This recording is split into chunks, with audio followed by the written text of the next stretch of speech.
நண்பர்களே, இன்னைக்கு உங்கள சந்திக்கிறது எனக்கு ரொம்ப சந்தோஷம். இந்த தளத்துக்கு நீங்க வந்ததுக்கு நன்றி. உங்களுக்காக ஆண்டவர் நெறைய விஷயங்கள வச்சிருக்கிறாருன்றத உங்ககிட்ட பகிர்ந்துக்க நான் விரும்புறேன்.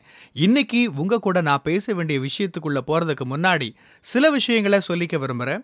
நீங்க ஜான் கிஃப்டா அப்படின்ற என்னோட Instagram, Facebook, YouTube மூலமா என்ன ஃபாலோ பண்ணி என்னோட பதிவுகள நீங்க பெறலாம். தினமும் என்னோட பாட்காஸ்ட் நீங்க கேட்கலாம். ஆண்டவரோட கிருபையில அதெல்லாம் நல்ல கிரியை செய்து வர்றத நான் பார்க்கிறேன். நீங்களும் அத தினமும் கேளுங்க. நிச்சயமா அது உங்களுக்கு ஒரு பெரிய ஆசீர்வாதமா இருக்கும்னு என்னால சொல்ல முடியும். ஜான் கிஃப்டா அப்படின்ற என்னோட யூடியூப் சேனலை தினமும் பார்க்க மறக்காதீங்க.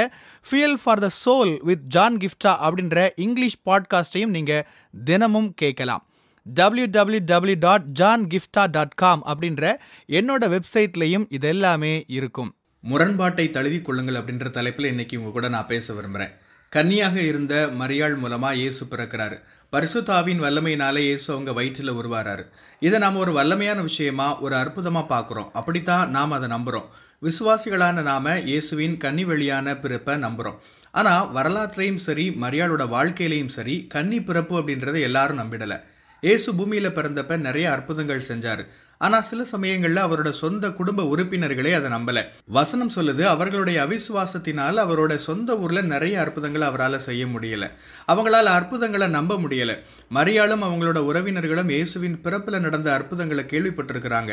ஆனாலும் அவங்க இன்னும் அவிசுவாசத்தில் தான் இருக்கிறாங்க. இந்த ஒரு கண்ணோட்டத்தில் இதை நீங்கள் பார்க்குறப்ப, மரியாள் கன்னியாக இருந்து இயேசுவை பெற்றெடுத்தாங்கன்றதை நிறைய பேர் நம்பியிருக்க மாட்டாங்கன்னு தான் புரிஞ்சுக்கலாம். இதை ஏதோ ஒரு குழப்பம் இருக்குது, மரியாள் வேற யாரோடவோ தப்பு செஞ்சுருக்கலாம், யோசேப்பும் இதை மூடி மறைக்கிறான் அப்படின்லாம் கூட மக்கள் பேசியிருக்கலாம். சில மக்கள் அப்படிப்பட்ட ஒரு முரண்பாட்டோடவே இருந்திருக்கலாம். நிறைய மக்கள் மரியாளை பற்றி கடைசி வரை சரியாக புரிஞ்சுக்காம தப்பு தப்பாக பேசியிருக்கலாம். இதை பற்றிலாம் நம்ம கொஞ்சம் தெரிஞ்சு வச்சுருக்கணும். நம்ம பொதுவாக வேதத்தில் சொல்லப்பட்ட சம்பவங்களுக்கு பின்னாடி இருக்கிற முரண்பாடுகளை கவனிக்கிறதில்ல. கன்னியாகிய நீ பரிசுத்த ஆவியின் வல்லமையினால கர்ப்பவதியாகி ஒரு குழந்தையை பெற்றெடுப்பாயின்னு மரியாளுக்கு தேவதூதன் சொல்கிறப்ப, அதுக்கு பின்னாடி இருந்திருக்கக்கூடிய முரண்பாடுகளை பற்றி யோசிச்சு பாருங்க. ஆமாம், மரியாள் தேவதூதன் சொன்னதை ஏற்றுக்கிட்டு நீர் சொன்னபடியே நடக்கட்டும்னு சொல்கிறத நம்ம பார்க்குறோம். ஆனால் என்னெல்லாம் நடந்திருக்க கூடும்னு நம்ம யோசிக்கணும். பின்னாட்களில் இயேசு அற்புதங்களை செஞ்சாலும் கூட அவரை மக்கள் நம்பலன்னு வேதம் சொல்லுது. இந்த கூட்டம் ஆரம்பத்தில் இருந்தே மரியாள் கன்னியாக இருந்து இயேசுவை பெற்றதை நம்பாத ஒரு கூட்டமாக இருக்கும்.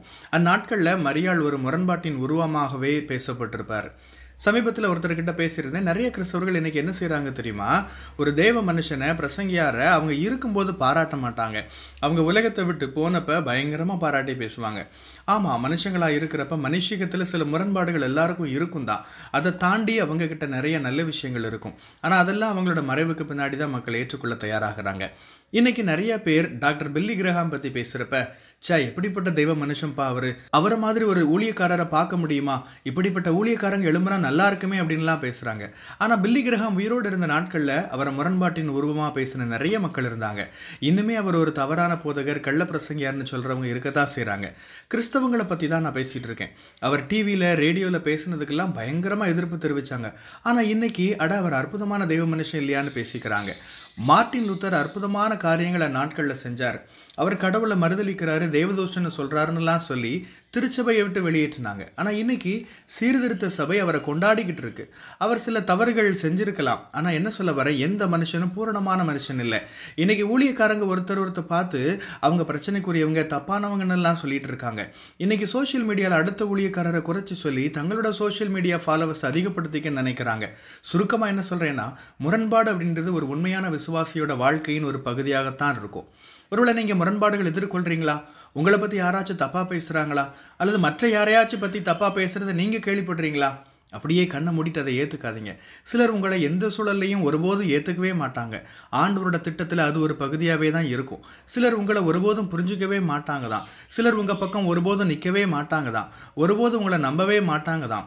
உங்கள் வாழ்க்கையில் நடக்கிறது ஆண்டவரால், அவர் மூலமாக தான் நடக்குதுன்ற உண்மையை ஒருபோதும் ஏற்றுக்க மாட்டாங்க. நீங்கள் ஏமாத்துறீங்க, திருட்டுத்தனம் பண்ணுறீங்கன்னு சொல்லுவாங்க. உங்களை கேலி கிண்டல் பண்ணுவாங்க. நீங்கள் அவ்வளோதான்னு சொல்லுவாங்க. போலி பிரசங்கியார், கள்ள போதகர், கள்ள தீர்க்கதரிசினெல்லாம் சொல்லுவாங்க. ஆனாலும் நான் சொல்கிறேன், ஆண்டவர் உங்களை எதற்கு அழைச்சாரோ அதில் உறுதியாக இருங்க. ஆண்டவர் உங்களை எப்படி இருக்க சொல்கிறாரோ அப்படியே இருங்க. உங்களை எங்கே போக சொன்னாரோ அங்கே போங்க. மற்றவங்க சொல்கிறத பற்றி கவலைப்படாதீங்க. எல்லாரும் உங்களை நம்பி உங்களுக்கு ஆதரவாக உங்கள் பக்கம் நிற்பாங்கன்னு எதிர்பார்க்க முடியாது. நீங்கள் எவ்வளோ நல்லவராக இருந்தாலுமே சில மக்கள் உங்களை ஒருபோதும் ஏற்றுக்கவே மாட்டாங்க. உங்களை விமர்சிக்கிறதுக்கு ஏதாச்சும் வழி தேடிட்டு தான் இருப்பாங்க. இயேசு அநேகரை சுகப்படுத்துகிறாரு, அற்புதம் செய்கிறாரு. அவங்க இயேசுவை கொண்டாடி இருந்திருக்கணும். ஆனால் நீ எப்படி ஓய்வு நாளில் மனுஷங்களை சுகப்படுத்தலான்னு கேள்வி கேட்குறாங்க. நான் சொல்கிறது புரியுதா? உங்ககிட்ட என்ன தவறு இருக்குது, உங்களில் என்ன குற்றம் கண்டுபிடிக்கலாம் அப்படின்னு தேடிக்கிட்டே இருப்பாங்க. பிரசங்கியார்களை குற்றம் சொல்லி வியூஸை ஃபாலோவர்ஸை அதிகப்படுத்திக்க நினைக்கிறவங்களை ஒருபோதும் ஊக்கப்படுத்தாதீங்க. ஒரு ஊழியக்காரரை பிடிக்கலையா, அவங்கள கவனிக்காதீங்க, விட்டுருங்க. அதை விட்டுட்டு தேவையில்லாத களங்கத்தை கிறிஸ்தவத்துக்கு உருவாக்காதீங்க. பிரசங்கியார்களோட மரணத்துக்கு பிறகுதான் கிறிஸ்தவர்கள் நிறைய பிரசங்கியார்களை கொண்டாடுறாங்க. அவங்க உயிரோடு இருக்கிறப்பவே அவங்க மூலமா ஆண்டவர் என்ன நன்மைகள் செஞ்சுட்டு வர்றாருன்னு கவனிங்க. ஏன்னா ஆண்டவர் அபூரணமான மனுஷங்க மூலமா, குறைவான மனுஷங்க மூலமா தம்மோட பூரணமான நிறைவான சித்தத்தை நிறைவேற்ற வல்லவர். ஏமாத்துறவங்க, தவறான போதகர்கள், தவறான போதனைகள்லாம் இல்லைன்னு நான் சொல்ல வரவே இல்லை. நாம் அதெல்லாம் பிரித்து பார்க்க அறிஞ்சிருக்கணும். ஆனால் இன்றைக்கி என்ன நடக்குது? ஜனங்க எதையும் பற்றி கவலைப்படுறதில்ல, விவரங்களை முழுசாக தெரிஞ்சுக்கிறதில்ல. யாரை பற்றியாச்சும் தவறான தகவல்களை கேள்விப்பட்டால் அதை அப்படியே பெருசுபடுத்தி பேசிக்கிட்டே இருக்கிறாங்க. நான் நிறைய ஊழியக்காரங்களை சந்திக்கிறேன், அவங்களோட நிகழ்ச்சிகளில் கலந்துருக்கிறேன், இன்டர்வியூ பண்ணியிருக்கிறேன், தொலைக்காட்சிகளில் வர பிரபலமான ஊழியர்களோட நேரடியாக பழகிற வாய்ப்புகளை பெற்றிருக்கிறேன். ஆனால் ஒரு விஷயம் தெரியுமா? சோஷியல் மீடியாவில் அவங்கள பற்றி குறைச்சி தப்பாக போடுறாங்களே, அதெல்லாம் நிறைய நேரங்களில் உண்மையாக இருக்கிறது இல்லை. சோஷியல் மீடியாவில் அவருக்கு உருவாக்க நினைக்கிற பிம்பத்தை போல் அவங்க நிஜ வாழ்க்கையில் இருக்கிறது இல்லை. அந்த ஊழியர்களோட இருதயத்தை பார்த்தீங்கன்னா அது உங்களுக்கு புரியும். இன்றைக்கி நான் உங்கள் முன்னாடி வைக்கிற சவால் இதுதான். முரண்பாடுகள் நடுவிலையும் ஆண்டவரை நம்புற ஒரு இடத்துக்கு நீங்கள் வரணும். கிறிஸ்தவ வாழ்க்கையில் முரண்பாடுகள் இருக்கத்தான் செய்யும். அதை ஏற்றுக்கொள்ளுங்க, வருத்தப்படாதீங்க. என் வாழ்க்கையில் ஆண்டவர் செஞ்சுட்டு இருந்ததை மக்கள் புரிஞ்சுக்கல, மக்கள் என்ன மோசமானவன்னு நினைக்க ஆரம்பிச்சிட்டாங்க. அது வாழ்க்கையின் ஒரு பகுதி தான். முரண்பாடுகள் வாழ்க்கையின் ஒரு அங்கம்தான். அதே சமயம் யாரோ ஒருத்தரை பற்றி முரண்பாடுகளை, தவறான விஷயங்களை கேட்க ஆரம்பிக்கிறீங்கன்னா அதை பற்றி ரொம்ப விவாதிக்கிறத நிறுத்திடுங்க. நாம் நம்மளோட அழைப்பில் கவனம் செலுத்துவோம். வெளியில் போய் நற்செய்தியை அறிவிங்க. ஆண்டவரோட ராஜ்யத்தை கட்டுங்க. இந்த உலகில் நேர்மறையான தாக்கத்தை நம்ம உண்டாக்குவோம். ஆமென். கர்த்தர் உங்களை ஆசீர்வதிப்பாராக.